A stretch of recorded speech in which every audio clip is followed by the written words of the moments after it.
Ito na yung 3-phase motor natin guys na ginamitan natin ng DPS. Tapos 5 station siya. Ito na yung diagram niya guys ha. Start stop 5 station using impulse relay. Bali, momentary push button ang ating ginamit dito. Pag i-on natin to, pwede rin natin i-off dito. Tapos ito na yung 3-phase motor natin guys, no? Kung makikita natin. Dahil wala tayong 3-phase na power supply dito sa accommodation, gumamit tayo ng DPS para sa ang input niya to 20 volts, ang output niya to 20 volts din, 3-phase, kasi 3-phase yung motor natin. Ito na yung diagram niya guys.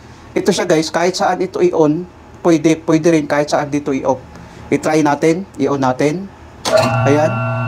Gumana yung motor natin guys. Pwede rin natin i-off dito. Kung makikita natin guys, no? Kung makikita natin guys, no? Pwede rin natin i-on dito. Pwede rin natin i-off dito guys. Kung makikita natin. Ilapit natin guys, at least makita ng mga baguhan ang function.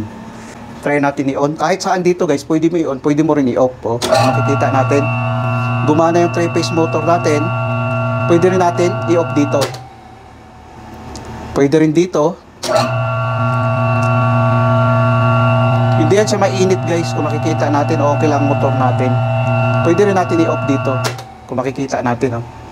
Dito naman, pwede rin natin i-off dito. Pwede rin dito. Pwede rin dito guys. Kung makikita natin, oh. Kahit saan dyan, i-on and off mo, walang problema. Pwede rin dito. Tapos dito ka naman. Pwede rin dito.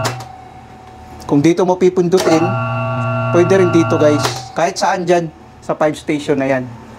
Tapos guys, ito na yung diagram niya. Para naman makita din ng mga baguhan. Ito yung diagram niya guys. Pwede nyo nang kunin ang diagram guys. Yan yung diagram natin. Sa ating 5 station na using impulse relay. Tapos mayroon tayong 3-phase motor. Sana guys nakapagbigay ito ng kunting kaalaman sa mga baguhan. Maraming salamat sa inyo guys. Hanggang sa muli.